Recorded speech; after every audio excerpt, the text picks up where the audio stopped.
నేనేం చేసిన అంటే నేను 12th దాకా ఉన్నా అక్కడ.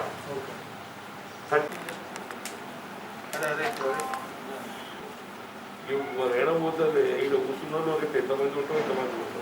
వీడు చనిపోయాడు వాడు పాపం మన అభిమాని పాపం నాకు కొడుకు టిఫిన్ సెంటర్ పెట్టుకున్నాడు. ఒకసారి పోయి టిఫిన్ కూడా చేసి కోవిడ్ తక్కువ.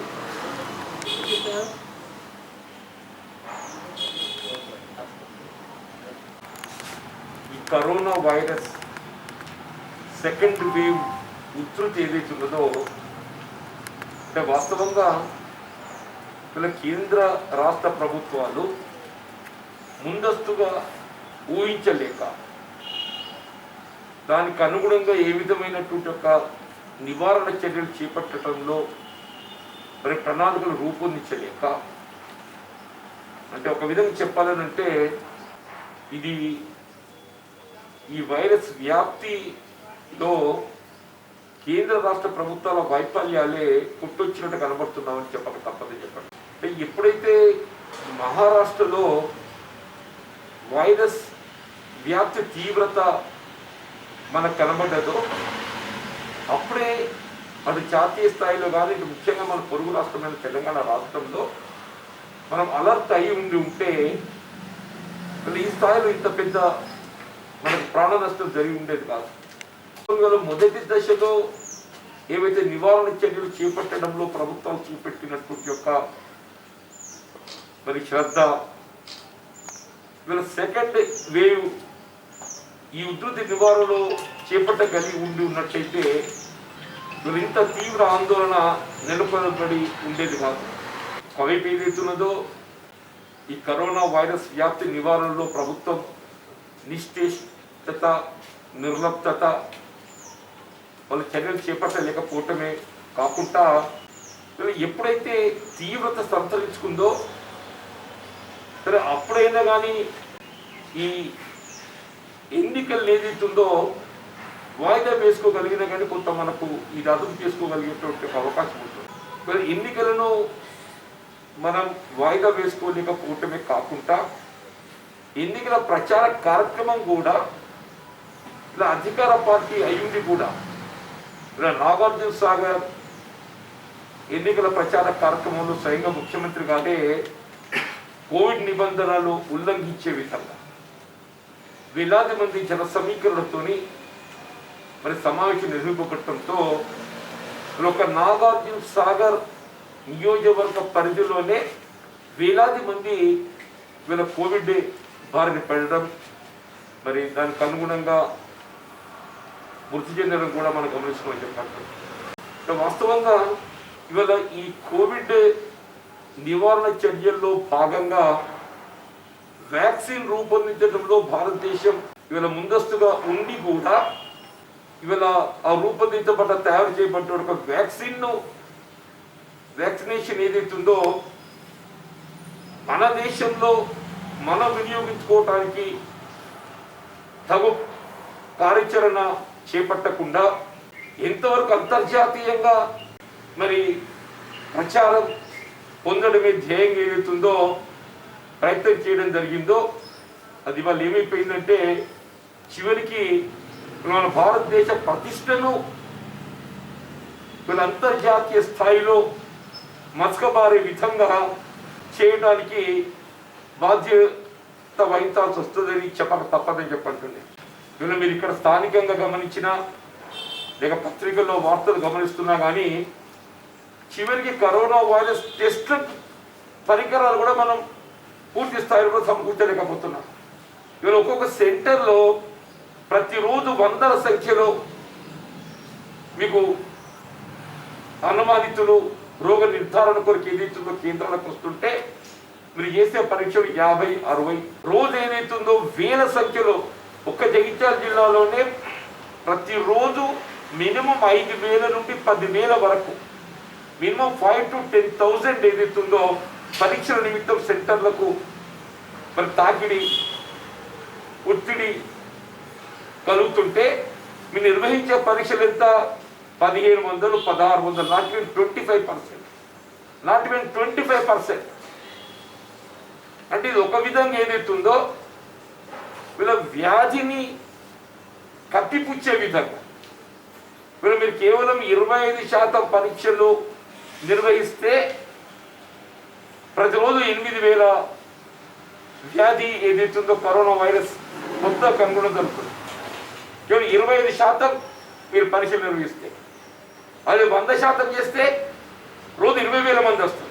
అంటే మీరు ఏంటంటే కనీసం ఇవాళ ఈ వ్యాధిగ్రస్తులను గుర్తింపచేయటంలో నిర్లక్ష్యం చేయడంతో ఒక్కడు 10 మంది కనిపిస్తూ, అదే మీరు గుర్తించినట్టయితే అతన్ని ఐసోలేషన్ పెట్టేసి తగు వైద్య సదుపాయం అందించగలిగినట్టయితే అది అక్కడికే నిలువరింపబడుతుంది. వీళ్ళు గుర్తింపబడ లేకపోవడంతో అతను కనీసం ఆయన కుటుంబం సభ్యులకు అందరికి అందిస్తున్నాడు, ఇరుగు పొరుగు వారికి అందిస్తున్నాడు. ఇలా వ్యాధి వ్యాప్తికి ఏదైతుందో కేవలం ప్రభుత్వ వైఫల్యం, కావాల్సిన పరీక్ష సదుపాయాలు కల్పించలేకపోవడంతో ఇది వ్యాప్తి చెందుతుంది. వైద్య సదుపాయాలకు సంబంధించి ఆక్సిజన్ సౌకర్యం లేక చనిపోవడం అంటే ఆశ్చర్యం కలుగుతుంది అంటూ నేను కనీసం ప్రాణవాయువును కూడా సమకూర్చుకోలేనటువంటి దుస్థితిలో ఇలా భారతదేశం ఉందని చెప్పంటే ఆ అచ్చా దిన్ కహా హై, మరి ఆ మంచి రోజులు ఎక్కడున్నాయో ఆ మోడీ గారికి తెలియాలి. మంచి రోజులు అంటే ఎక్కడున్నాయో అని. ప్రాణవాయువును కూడా అందించలేని పరిస్థితుల్లో దేశం ఉందని చెప్పంటే మనం ఊహించొచ్చని చెప్పంటారు. ఇవాళ ఎమర్జెన్సీ మెడిసిన్ ఏదైతుందో రెమిడిసివిర్ అనేది ప్రధానంగా వీళ్ళ కోవిడ్ సోకినటువంటి వ్యాధిగ్రస్తులకు దాన్ని వినియోగిస్తారు. అది మనం ఉత్పత్తి చేసుకునే అవకాశం ఉండి కూడా వీళ్ళ మనకు అందుబాటులో లేక మౌలిక దానికి కావాల్సిన ఇన్ఫ్రాస్ట్రక్చర్ కల్పించుకోలేక చివరికి ఏమైపోయింది, 4,000, 5,000 ఇంజక్షన్ ఇవాళ 30,000 అయిపోయింది, 25,000, 30,000 అయిపోయింది. 4 times రెమిడిసివిర్ ఇంజక్షన్. నేను ఒక పత్రికలో వార్త చూసింది. కొప్పులీశ్వర్ గారు ఏదైతున్నదో ఆయన ధర్మపురికి ఒక 500 టెస్టింగ్ కిట్స్ తెప్పించుకున్నాడు. నాకు ఇది అర్థం కాదు, దేనికి వచ్చింది. మరి ప్రైవేట్లో ఉన్నాడా లేకుంటే ఆయన లేకుంటే స్పెషల్గా ఏదైతుందో మంత్రికి అలాట్మెంట్ ఇచ్చింది. Any allotment is given to the district will be given to the DM and HO.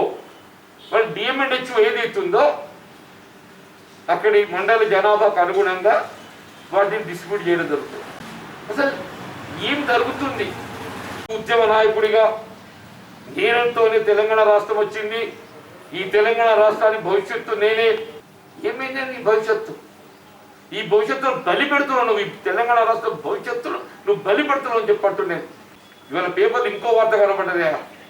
ఇవాళ కేటీ రామారావు గారు, తారక రామారావు గారు ఏదైతుందో ఆశ్చర్యం ఏంటంటే తెలంగాణలో ఉన్నటువంటి ఈ కోవిడ్ వైరస్ వ్యాప్తి నివారణే కానీ లేక వైద్య సదుపాయాలకు సంబంధించినటువంటి సౌకర్యాల కల్పన కానీ ఆయన కనబడటం లేదు. వాడు విజయవాడకి ట్విట్టర్లో పెట్టినట్ట వాడికి సహాయం అందించిండట. అంటే ఏదో కేటీ రామారావు గారితో ఏదైనా ఇక్కడ మనం సహాయం పొందాలన్నా మన హక్కు పొందాలన్నా ఆ ట్విట్టర్లో ఆయన కనబడితేనే లభిస్తుంది. మరి ట్విట్టర్లో ఏదైతుందో తెలంగాణ రాష్ట్రంలో ప్రజానీకం ఎదుర్కొంటున్నటువంటి ఈ కరోనా వైరస్ వ్యాధి వ్యాప్తి, ఈ టెస్టింగ్ కిట్స్ ఏదైతుందో కొరత ఆయన ట్విట్టర్లో కనబడతలేదా? నీ ట్విట్టర్లో ఆంధ్ర రాష్ట్రం ఉండే సమస్యలు కనబడుతున్నాయి తప్ప తెలంగాణ రాష్ట్రంలో ప్రజానీకం ఎదుర్కొంటున్నటువంటి సమస్యలు మాత్రం ఏదైతుందో కేటీఆర్ గారికి కనబడకపోవడం శోచనీయమని చెప్పంటున్నారు. రాజ్యాంగం కల్పించిన ప్రాథమిక హక్కు అని చెప్పంటున్నా.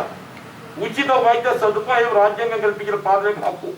వీళ్ళ కేంద్ర ప్రభుత్వం కేవలం 40 సంవత్సరాల వరకు ఉచితంగా ఇస్తా, నేను 18 నుండి 40 సంవత్సరాలకు రాష్ట్రాలదే భారం. ఇది ఆశ్చర్యం కలుగుతుంది అంటున్నాను. మోడీ నీకు జేబులు కలిపెడుతున్నావే, మోడీ నువ్వు జేబులు కలిపెడుతున్నావు అని అంటున్నాను. వీళ్ళ నిరుపేద వర్గాలకు ఏదైతుందో ఉచితంగా వైద్య సదుపాయం కల్పించాల్సిన బాధ్యత ఇలా రాజ్యాంగం నీపై ఉంచిన బాధ్యత, అది ప్రాథమిక హక్కు అని చెప్పంటున్నాను. అది ఆర్థికంగా భారం ఎంత అవుతుందనే సమస్య కాదది. ఇవాళ దేశంలోని పెద్ద పెట్టుబడిదారులకు ఏదైతుందో వాళ్ళకు బ్యాంకుల ద్వారా ఏదైతుందో బ్యాడ్ డెప్ట్ కింద కోట్లాది రూపాయలు వాళ్ళకు మాఫీ చేసిండే బ్యాడ్ డెప్ట్ కింద. వీళ్ళు నిరుపేద వర్గాలకు ఉచితంగా వ్యాక్సినేషన్ కల్పించడం వీళ్ళ కేంద్ర ప్రభుత్వం కానీ రాష్ట్ర బాధ్యత. దానికి వీళ్ళు ఏదైతుందో నువ్వు అంటే నువ్వు కేంద్రం పెట్టాలి కాదు రాష్ట్రం పెట్టుకోవాలి. ఒక పౌరుడు కల్పించే సౌకర్యం ఎంత? వ్యాక్సినేషన్ భారం కేంద్ర ప్రభుత్వానికి 150 రూపాయలు, కేంద్ర ప్రభుత్వానికి భారం ఎంత? 150 రూపాయలు, రాష్ట్ర ప్రభుత్వానికి వచ్చే 400 రూపాయలు. కేంద్ర బాధ్యత తీసుకొని దాన్ని ఏదైతుందో ఇలా మొత్తం దేశంలోని 18 నుండి 40 సంవత్సరాల వరకు ఉన్నటువంటి పౌరులకు అందరికీ కూడా ఉచిత వ్యాక్సినేషన్ సౌకర్యం కల్పించడము ఇది కేంద్ర ప్రభుత్వ బాధ్యత. ఇది మోడీ గారు ఏదైతుందో బాధ్యత రాహిత్యం. ఇది మోడీ గారి బాధ్యత రాహిత్యం. ఆయన పెట్టుబడిదారుల ఏజెంట్గా పనిచేస్తుండని చెప్పడానికి ఇది నేను నిదర్శనంగా పేర్కొంటామని చెప్పంటున్నాను.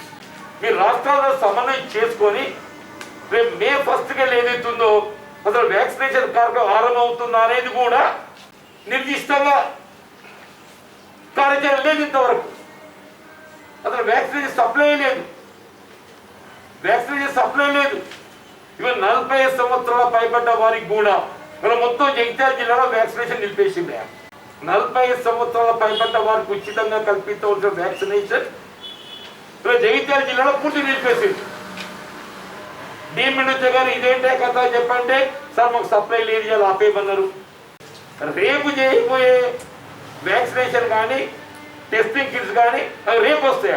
ఒక డే అడ్వాన్స్గా వస్తే మనం రాత్రి కేంద్రాలకు దాన్ని తరలిస్తే ఉదయం ఏదైతుందో పని ఆరంభమవుతుంది. అది రేపు 12 కొట్టాం చెప్తే నీ కిట్స్ ఎప్పుడు పోవాలి, సెంటర్కు వ్యాక్సినేషన్ బాటిల్ ఎప్పుడు పోవాలి? ఇది ప్రభుత్వ పనితీరు ఏ విధంగా కొనసాగుతుందో దయచేసి గమనించండి చెప్పండి. ఇప్పటికైనా కానీ ఇవాళ ఈ ఉపద్రవంకి వెళ్ళి బయటపడాలి అంటే కేంద్ర రాష్ట్ర ప్రభుత్వం చిత్తశుద్ధితో మీ బాధ్యత కర్తవ్యాన్ని నెరవేర్చే విధంగా మీరేదో మెహర్బానీ కాదు, you're not doing any favour to anybody. మీ బాధ్యతల కర్తవ్య నిర్వహణ మీరు గుర్తెరగండి అంటున్నాం.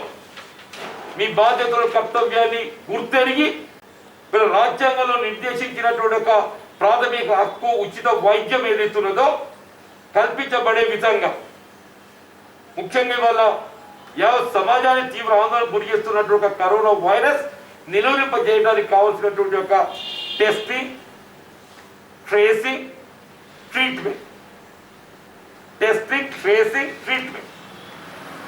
టెస్టింగ్లో వైఫల్యం, ట్రేసింగ్లో వైఫల్యం, ఫీడింగ్లో వైఫల్యం. ఇప్పటికైనా కళ్ళు తెరవండి అని చెప్పంటున్నాం. ఇప్పుడే కళ్ళు తెరవండి అని చెప్పంటున్నాం. ఇవాళ టెస్టింగ్తో ఇవాళ మీ వైఫల్యాన్ని సరి చేసుకుంటూ వీళ్ళ ఆసుపత్రులకు కావాల్సినటువంటి ఒక ఆక్సిజన్ సరఫరా, వెంటిలేటర్స్ బెడ్ సదుపాయం, అట్లాగే మెడిసిన్ కొరత అధిగమించడం, వ్యాక్సినేషన్ సంబంధించి కూడా కేంద్ర రాష్ట్ర ప్రభుత్వ సమన్వయంతో కేంద్ర ప్రభుత్వ బాధ్యతగా either you are doing it or in cooperation with the states. Either directly you are doing or in a collaboration with the states you are doing. It's your responsibility. ఇది కేంద్ర ప్రభుత్వ బాధ్యత.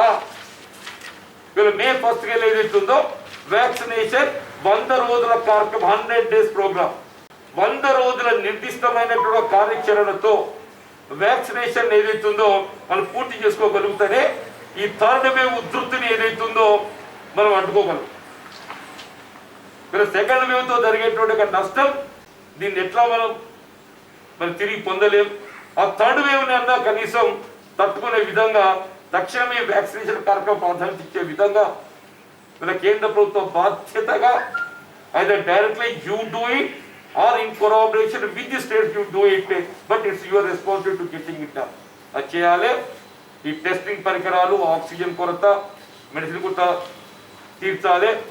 ఈ ఆయుష్మాన్ భారత్ ఏదైతుందో తక్షణమే రాష్ట్రంలో అమలు చేయబడే విధంగా ఆరోగ్యశ్రీలో కూడా ఏదైతుందో COVID-19 ట్రీట్మెంట్ సౌకర్యం అందులో పొందుపరిచే విధంగా ఇవాళ ఈ రెండవ సెకండ్ వేవ్తో ఏదైతుందో ఆర్థికంగా భారమైనటువంటి ఒక మెడికల్ బిల్స్ ఇవన్నీ సీఎం రిలీఫ్ ఫండ్ ద్వారా మరి రియంబర్స్మెంట్ చేయాలని చెప్పని కూడా కాంగ్రెస్ పార్టీ డిమాండ్ చేస్తుంది. Thank you.